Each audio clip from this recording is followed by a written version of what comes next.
This is Sonia Anubis from Crypta and Cobra Spell, and you're listening to the Channa Channa Channa podcast. Stay heavy.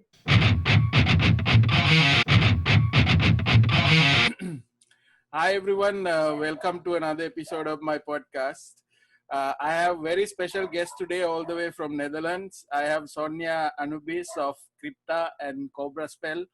Hi Sonia. Hi there, thank you so much for having me. So how are you? I'm good. I'm here in the Netherlands. I just woke up and getting ready for the day. Yeah, I'm looking forward to this interview very much. Yeah, so how is Netherlands affected by this COVID and everything? Well, just as the other countries, we were also affected. But we are getting step by step a little bit better here. Now we are allowed to go outside, even though we have to keep a certain distance, 1.5 meters. People can work, but it's not recommended still to work at locations. So we're still step by step. There are unfortunately no events, so that really sucks for musicians, definitely, because many bands do actually living from this, and it really sucks. But hopefully by September it will be better and we can make it happen. But let's see. There are countries that still are like peaking, and here it's like going down. So that's good news. So what do you do with the spare time you got because of the lockdown? So are you writing songs or practicing? What do you do? Yeah.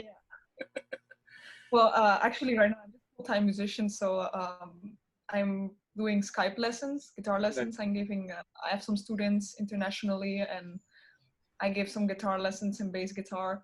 And aside of that, I just play a lot of guitar, make covers on my YouTube channel and videos, and write music for Crypta and for Cobra Spell. And that's what I'm currently working on.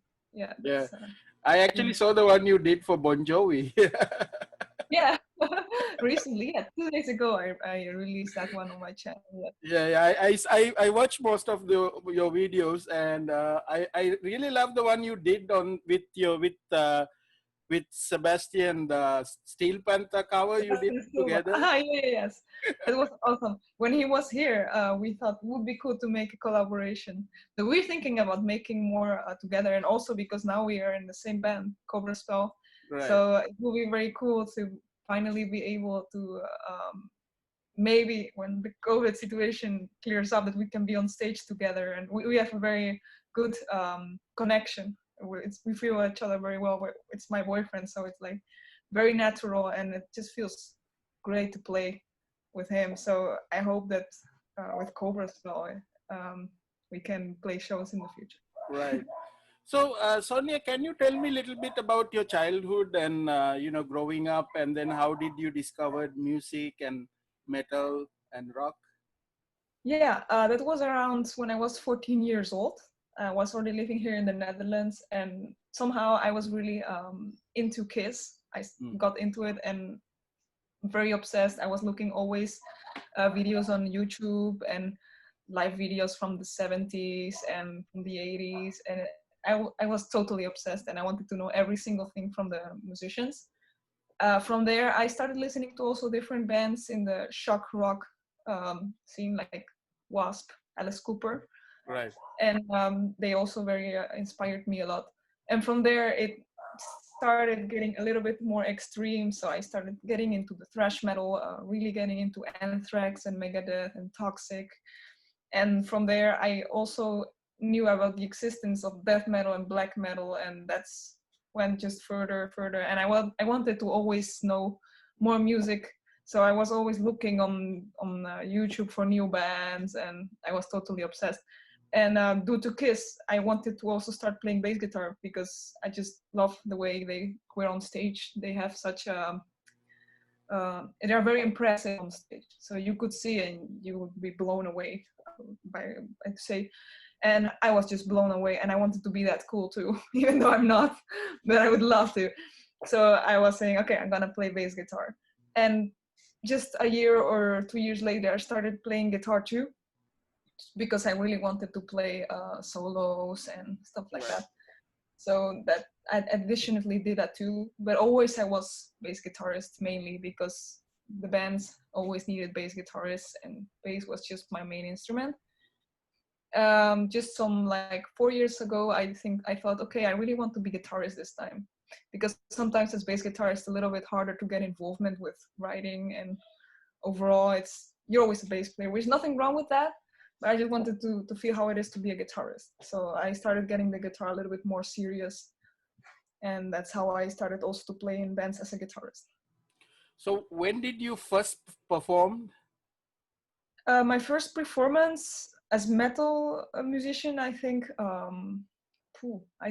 this was with the band Dimension. This was a thrash black band, thrash death, Right. like a little mixture. It was also my first metal band, and we played in a little town here in the Netherlands called Purmerend.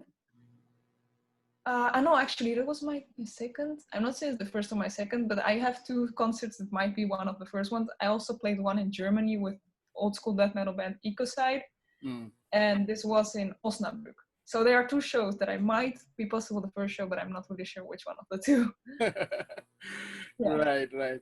So I wanted to ask you, so why you choose the name Anubis? And because many people ask me this, because Anubis is obviously a male god, and it can be confusing.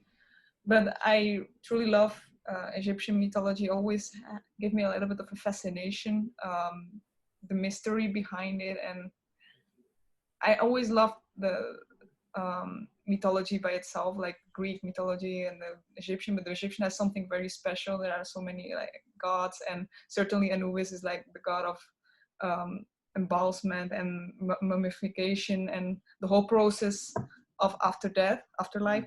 And that for me was very impressive. I just thought it was very interesting. I also have the Book of the Dead and the whole spells that are done when someone is dead. To me, it was always very interesting. I don't know why. I thought, okay, that would be cool to have on my name. I don't really like my single name that much. Not because just the sound. I didn't like it much. Like Sonia Anubis. Also how it sounds together. Sonia Anubis, anus in between. I know it sounds very stupid, but that was in between, and I thought, oh, I don't want that.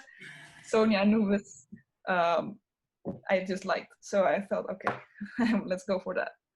Yeah, they also say Anubis is the god of lost souls, right? So it's kind of it's really metal, right? Because metal right. is Yeah, I thought considered as lost souls, right? It has something dark, and the whole spells that he did, like he did even spells, but if snakes showed up when you die, so if you die, there comes snakes, then you need a spell for that to get saved, to get at the afterworld, and all these crazy stories. And to me, that's so cool.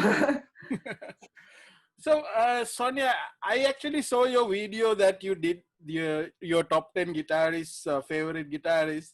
But I would still like to ask you about who influenced you playing bass and playing guitar. Who are your favorite, and who really influenced you to play guitar? As bass player, I was very influenced by Gene Simmons from Kiss. Always because of certainly how he was in the 70s and the 80s. He had this very raw energy on stage, and so the demon kind of look, and the way he felt music on stage was, to me, and he did like those bass slides. It always was really inspiring to me to play the bass guitar. The guitar, I think the trigger for me to learn playing guitar was when I first heard Rust in Peace from Megadeth. All those solos in there was, wow. You can do that with a bass guitar. There are many great bass lines in there, but you cannot play a solo from Marty Freeman with a bass guitar. So I thought, okay, now I really have to play guitar if I want to be able to play that. So that was very much the trigger for me to also learn the guitar side of bass guitar. Right. So, yeah, I was able to see Marty Friedman about 2 years ago. Yeah, he was here. He's impressive. He's very Yeah, tiny, but he shreds like so good. and he's so good. and he's so polite, because I think it's because he lives in Japan, right? It's very. I think it might be, yeah. He's very passionate about Japanese music, but that's very cool. Like he collaborates with many Japanese musicians and stuff, and it sounds so epic. Right. So, who are the favorite guitarists? Your favorite guitarists? At the moment, my favorite guitarist is Tony McAlpine. I Right. have said it a million times everywhere, but it's Tony McAlpine. And after that, I would definitely say Yngwie Malmsteen is a very huge influence on me, and George Lynch, which is the guitarist from Dokken. It's also very good. Dokken. Yeah.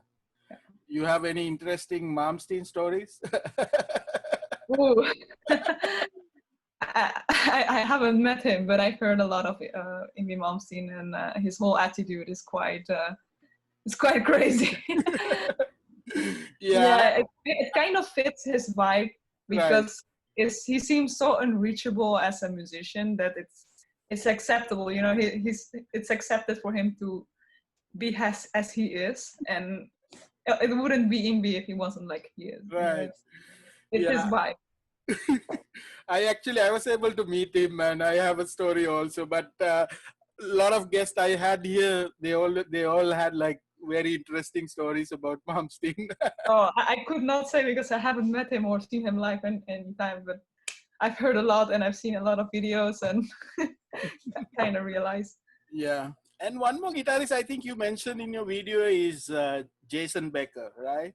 Ooh, Jason Becker is amazing. It's so sad that he can't play literally the guitar anymore, and it's just heartbreaking.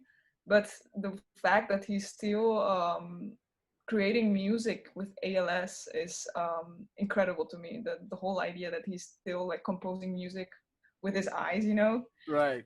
And before that, of course, his shred work is just mind-blowing. The skill that he had at that age, and it's just awesome.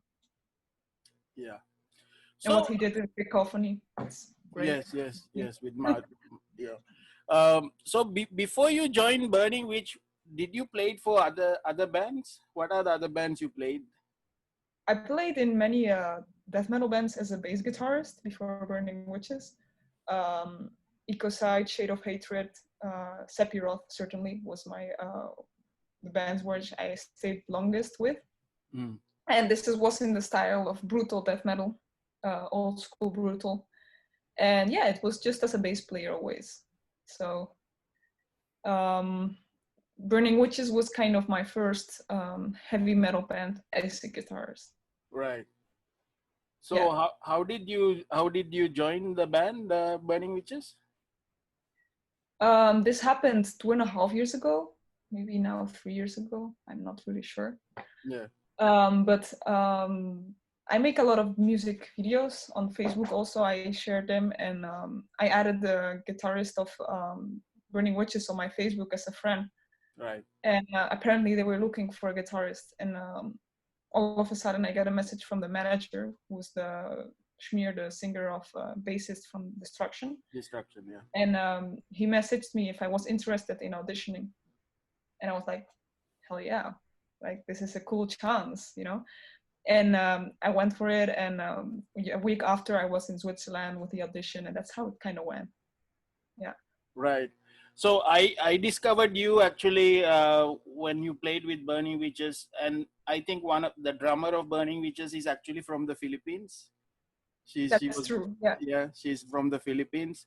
And then I discovered you, and then I started watching your videos in YouTube, and followed you on Facebook and all that. So all the messages. Yeah. So you recorded the album, right? Hex and Hammer. I recorded the lead guitars in it. Right. Yes. So yeah. I saw your performances on that album, and one of the favorite videos is the Hex and Hammer, actually the song that you guys perform on a rooftop, right? Yeah. There are some takes. Some we did next to the castle. This was a Hexen house, or a witches, originally a real witches castle, because in Switzerland there's so much history of witches. So this was a witches castle where we were at, and we were at different angles. One of the angles was on top of one of the roofs of the castle, and we was taken with a drone. And the other part was on the side, like next to the castle, and that's most of the takes also were done. And also in a piece of ground that we had, we put like a big LED star. I don't know if you saw that in the video. Yeah. It was huge, and it was at night, and a drone would fly on top of us, and we would play like on every corner of the star. It's pretty epic. Yeah. The Yeah. pentagram, not the star. And then on that album, you also did a Dio cover, right? Holy Diver. Yeah. Yeah, that's yeah. Are Yeah, you a fan of Dio? absolutely. He's a legendary vocalist. I mean, he did so many cool things, Right. like with Dio and Black Sabbath, and he's so respectable. It's so Yeah. sad that he's gone. Yeah, and also Rainbow, right? He was part of Rainbow. Yeah, absolutely. Yeah, Yeah. yeah. Yeah, and then I saw the performance of one of the festivals that you're actually performing Holy Diver. It's in YouTube. Leyendas del Rock. Yeah, it's Yeah. crazy how many people are watching that video. I'm mesmerized. But it was a cool day. I remember it like freaking well. The amplifiers were not working very well. I was working. I was playing with I think with a crunch channel of an amplifier, which is like you're playing rock and roll like with this sound. So it was a little bit hard, and the monitors were not working very well. So it was a very hard sound that day, but we all had the very, very happy spirit of we're gonna play and we're gonna do this, because the crowd was so amazing. It was very happy people, and people in Spain are always very uplifting and very expressive and happy, and this uplifted my spirit extra. So we were all just playing and having fun, and even the circumstances, and you could definitely see that everyone was having fun during playing that Holy Diver song, and also the people knowing that song, and just cool.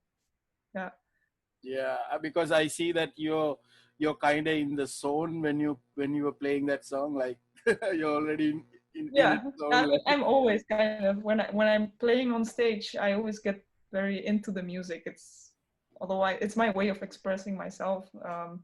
It goes naturally. It's not like I'm forcing it or anything. If the music I enjoy, I cannot hide my feelings, because I'm very expressive with that, and that's the way it's coming out. It's every concert is gonna be different, but that concert it was extra, I guess. I don't know. So what are the other festivals, major festivals you played, Sonia? Sorry? What are the other festivals you played with Burning Witches? All the festivals that we played, certainly past year, were Bakken. We played Summer Breeze, Sweden Rock, Rock Hearts, Mesu, and all the ones, but the list goes on. It's very cool. Baden in Blood. Yeah. Did you play also Obscene Extreme, right? Oh, I wish. I haven't played there. I really wish. This is still on my list, because I've been there at this festival maybe 2 or 3 years ago, at the 20-year anniversary, I think it was. Right. And it was an amazing festival. There is so much, you can go there and do whatever you want. There's no rules. Right. And people really take that like into heart. They take this seriously.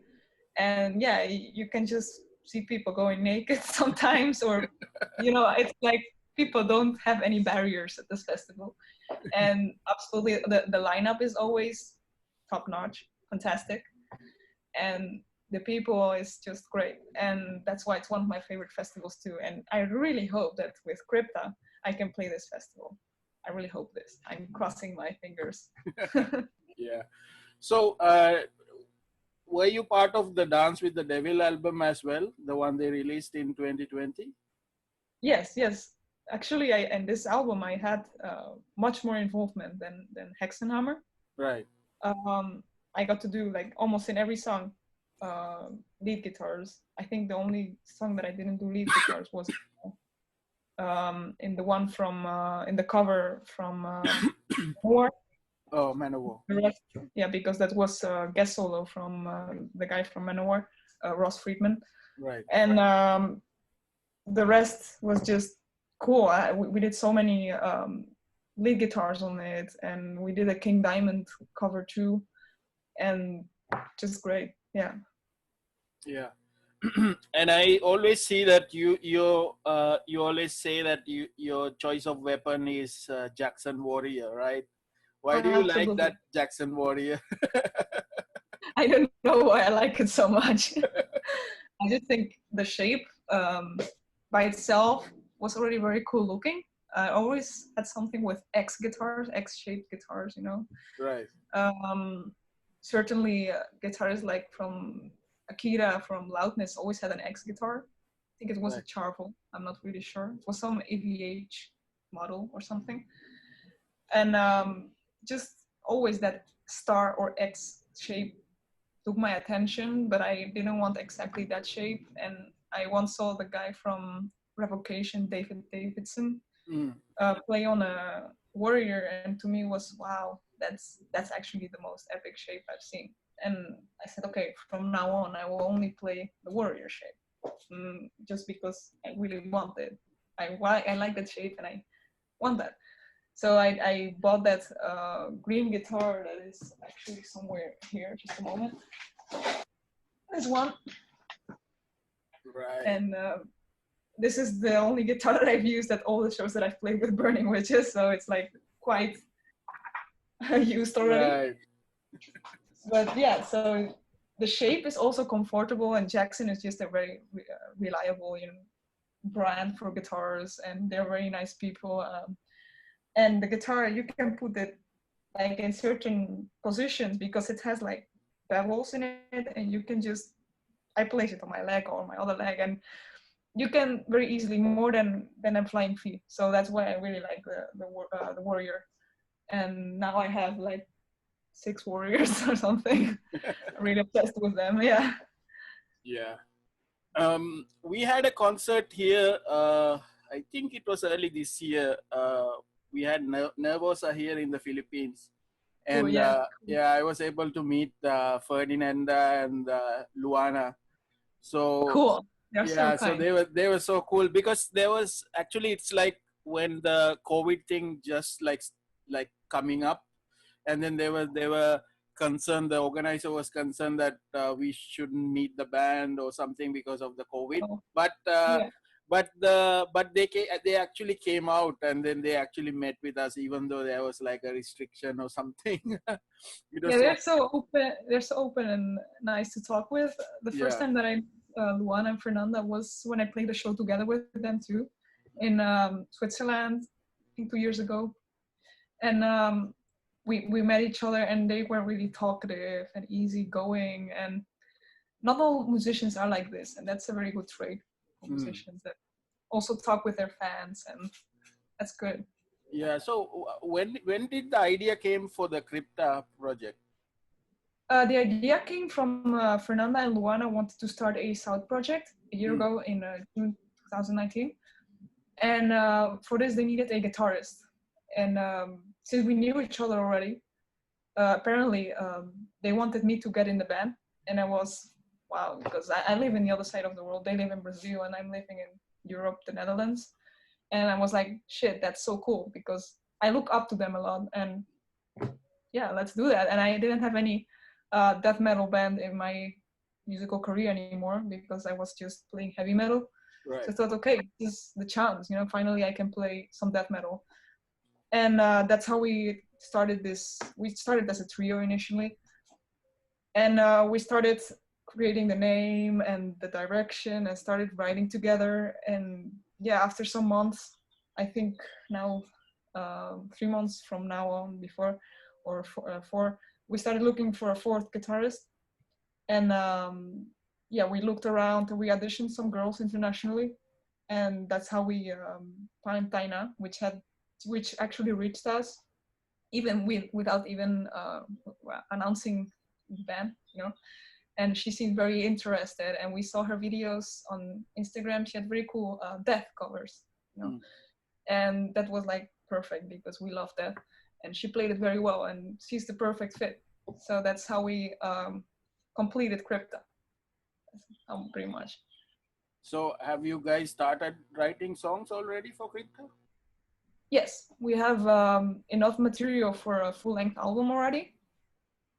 We are just finishing the demos. So all the guitars of the demos are already recorded.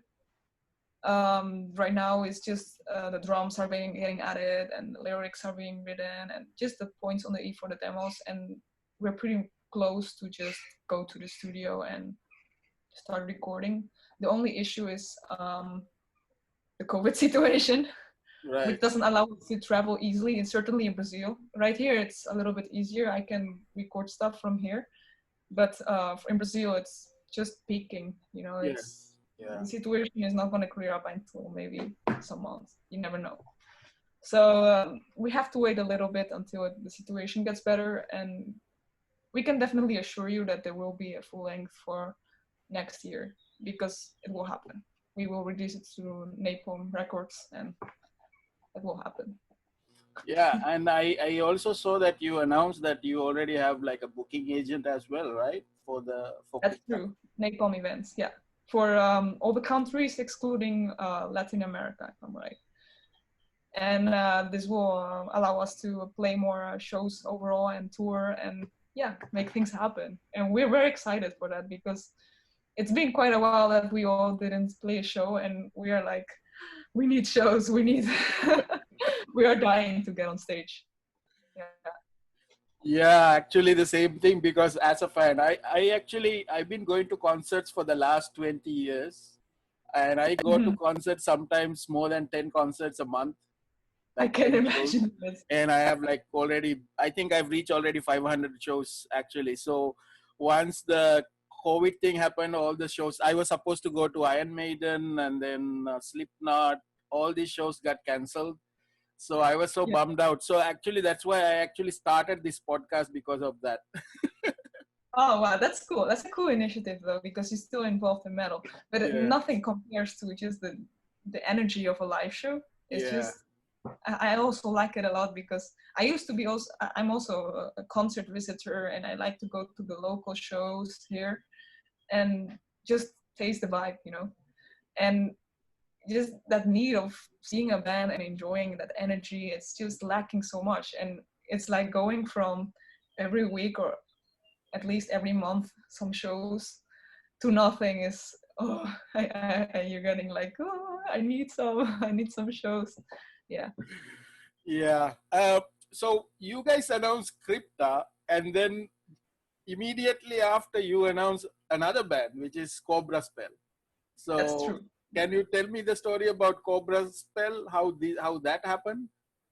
Yeah, so Cobra Spell started also a year ago, in an initiative from me and my boyfriend Sebastian Silva to start something in the direction of, you know, we were inspired by Dokken and Rat and this kind of bands, and we wanted to start something in that direction. Right. From that point, I started writing music, and I write all the songs, and Sebastian writes all the lyrics. So we are collaborating a lot with that, and this is what we did, and just at own tempo, without any rush. And for now, we have like already some songs finished. We have the whole lineup set, and we hope that soon we can release a single. We have already some songs for a release, but we have some news to follow, so we'll see what happens. Yeah, so who's the lineup of Cobra Spell? Yeah, so our lineup consists of Alex Panzer as the vocalist, which is an Italian singer. He can sing super high. He's very cool. We met each other when I was playing a show together with his band Hitten and my band Burning Witches in Germany, I think. And I saw him play and was, wow, he rocks. It's just cool. So I tried asking him if he wanted to sing for the band, and he said, yes, that's cool. And then we have as bassist Angelina, and Angelina is from the Netherlands. She's half Ukrainian, but she's a very cool bass player. We already jammed before. And as drummer, we have Mike Verhoff, which is a very talented Dutch drummer. And aside of that, we have Sebastian and me on the guitars. Right. So Sebastian is from where? From Brazil? Sebastian is originally from Mexico, but he lives in America now. All right. And and he plays for many time guitar. He plays in the bands Idle Hands and Silver Talon. Right. And with Idle Hands, he plays a lot. He's very busy with this band. And yeah, we just wanted really badly to collaborate together because we just feel each other so well. And we saw already with the covers that when we play together a song, it just feels so amazing. So we think that the overall click with the band will be very good. We will see. Yeah. I actually wanted to, when you published the logo of Cobra Spell, which was very 80s or like Yeah. 80s vibe, and you know what it reminded me? It reminded me of the Cobra in G.I. Joe. Like, Oh, the I, cartoon G.I. Joe. I don't know. Yeah, there's a US cartoon series called G.I. Joe. The villains are Cobra. Organization is called Cobra. So the logo is the Cobra on your logo is like the Cobra of GI, the I villains. mean, it's an iconic. Yeah. It's iconic, and we the name Cobra Spell came very naturally. Um, it's Betsy and I were just like thinking about names, and we were just putting two words together. I was like, voodoo links? No, no. The Cobra, whatever, Cobra Spell. I said, all right, we do that. It was not overthinking much. We were just like, Cobra Spell. All right, that sounds cool. And we like the imagery, and I like snakes overall, and just they look like very symbolic animals. And the Cobra was just more royal. It looks more of a royal animal, and it would Cobra Spell. You can make a very cool logo out of that. And yeah, we asked one of our friends, Daniel Porta, who also made the logo for the band Idle Hands, and he did some things for Enforcer, and it would be cool to ask him. And he did this logo. I did actually the initial sketch of the logo, Right. but I was like, this is just not it. There is no Cobra in it. It's not working. So I asked him to remake it, and he did a very good job with it. Yeah. Yeah. What I noticed with Sebastian Silva, because my name is also Channa Silva, because Cool. because I have like Maybe a your family. Portuguese name. So yeah, actually I think there's a region in Portugal which is like Silva. That's the people who came from that region has that name. Oh, really? Oh, I Yeah. should tell him. Yeah. We actually have like a Facebook group of all the people with the last name Silva. Oh, It's a seriously? fun I group. want him to join. Nice. So Sonia, I want to show you few albums, so I want to get your reaction. Sure, Yeah. absolutely.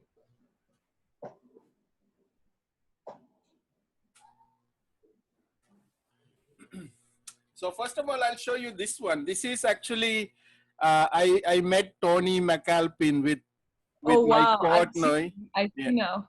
yeah. So that's Cool. Hey, him. and Billy Sheehan and Mike Portnoy. Oh, that's so sick. Cool. Yeah, Derek Sheridan. I like the thing about Tony McAlpine. He always plays with very talented musicians. He also Yeah. played with Neely Brosh, with how is it called? God, Jeff Loomis, Yes. and so many other musicians that always are great. And I like about Tony McAlpine too. And he's very down to earth also. When I was talking to him, he's very down to earth, very humble. Yeah, very nice. I actually met him too, and I just got a little bit too nervous. I was always like, oh, I was too nervous when I met him, but he was very nice, and he signed me a big poster that's hanging on in my wall right now. And I will always get when I listening to his music, which is the melodies and everything. It feels like I'm in a different world. It sounds so good. Yeah, I think in one of the interviews I heard you saying that he played with your father or something. My father? No, I went to my father bought me a ticket to see Tony McAuliffe Okay. as a surprise, and I was wow. Oh, that's nice. Okay, Yeah. so this one. Ooh, I have that one too. Yeah, Cacophony. Yes. And the Ninja, and oh wow, great album. Absolutely, very melodies from heaven. And I have this one also, the Go. Yeah. This is the other one. Oh, cool. Yeah. They're just a match made in heaven. They are. I wish I could play that well. If I listen to them, I just feel like I want to throw my guitar out of the window. Yeah.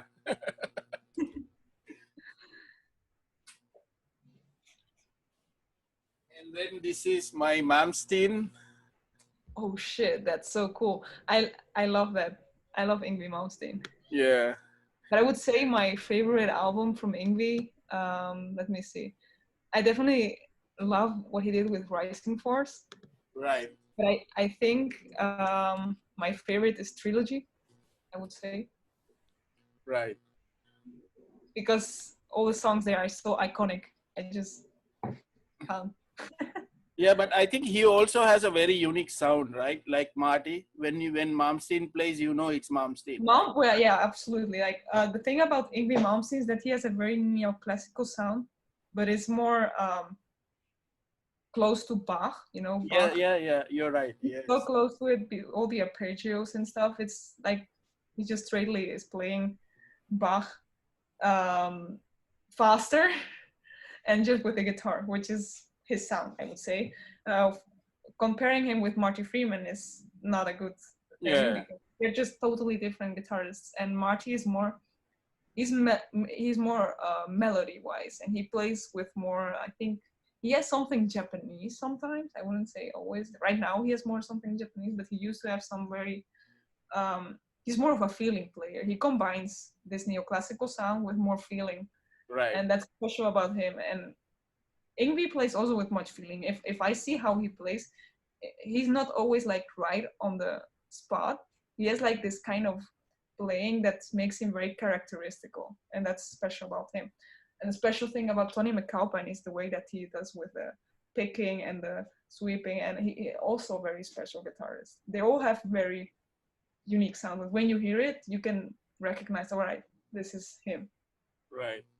And then I have also this one. Oh, hell yeah. I have that one too, I think, somewhere here. It was my first album, by the way, my first vinyl. Yeah. Yeah, absolutely. It's so cool.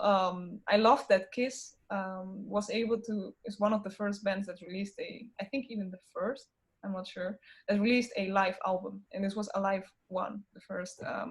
And they recorded this at Cobo Hall. Right. And the fact that it sounds so raw and I don't dare to say better, but maybe even better than just the normal studio albums was absolutely amazing idea that they had to just release a live album. And the second one is just as cool. Yeah. That's actually my favorite Kiss album. Nice. And I think my favorite. Yeah. Oh, Loudness. Yeah, let it go. Cool. Cool. Yeah, I was able to meet them last year when they played in Singapore. Sick. I would love to see Loudness again. I saw them once, I think, in Germany, and they're so good. Even after so many years, they sound amazing. Like Akira can shred like crazy. I love Soldier of Fortune and all the songs. It's so cool. Yeah.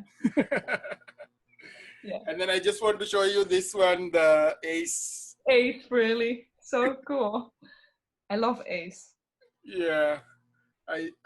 This is one of the, I think I only have Kiss actually this one because it's so cool. So I got this one. It's an old one. Wow. I'm thinking about starting, well, I have already some Kiss items, but I would love to create more maybe later on when I can when I have the money to get it. But I would love to have like some decoration of Kiss, and I just love it. I have this thing which I recently received from a fan. Wow, so cool. Bass guitar, it's so sick. It just makes me happy when I look at it. It reminds me that music is the best thing ever, and that I should just pursue the dream as a musician and just work harder. And that's why Kiss is just so inspiring to me. Yeah. Right. So, Sonia, any message to your fans? Yeah.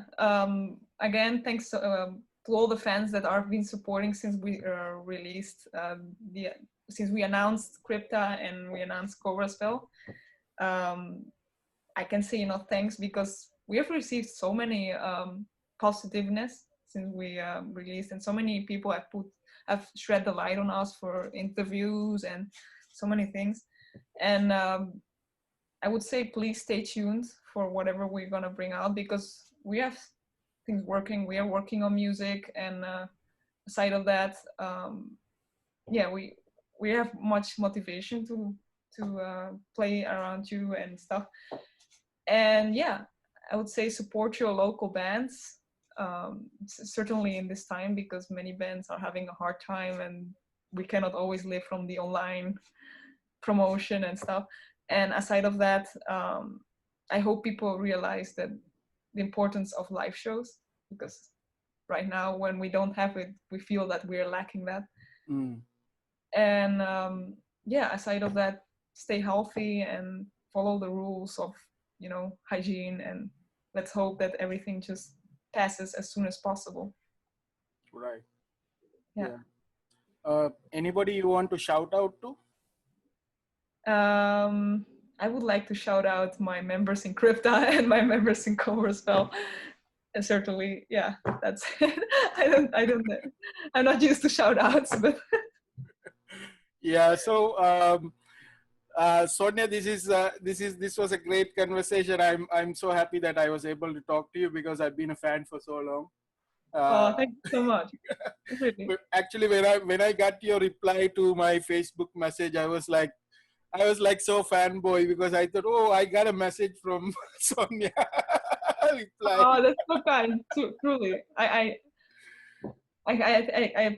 treasure it a lot when simply someone already wants to does Right. the effort to message me and ask me for an interview. And I always love interacting with people. I would never say no to an interview. I never. I think it's just fun to talk with someone on the other side of the world, and hopefully other people become happy about this. I just makes me happy. So I could not say no. Yeah.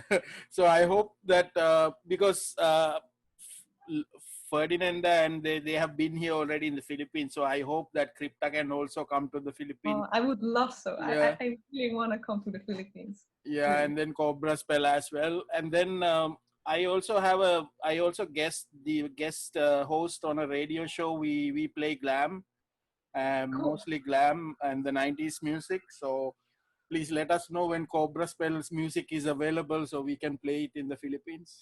Yeah, we hope that in the coming 2 months that we can release something. Right. So just tell everyone how they can follow you in social media, you and your bands. Sure. For my pages, you can follow me on Sonia Anubis. So Sonia Anubis on Instagram, Sonia Anubis on Facebook, and on YouTube, everywhere. And for Crypta, it's Crypta Death. So Crypta Death on Facebook and on Instagram. And for Cobra Spell, it's also just Cobra Spell for Facebook and Instagram. Simple as that. Okay, Sonia, thanks for doing this. So stay safe, and then hopefully we will be able to see you live. Yeah, thank you so much for paying attention to local musicians and overall keeping the metal alive in this time. It's super cool. Thank you.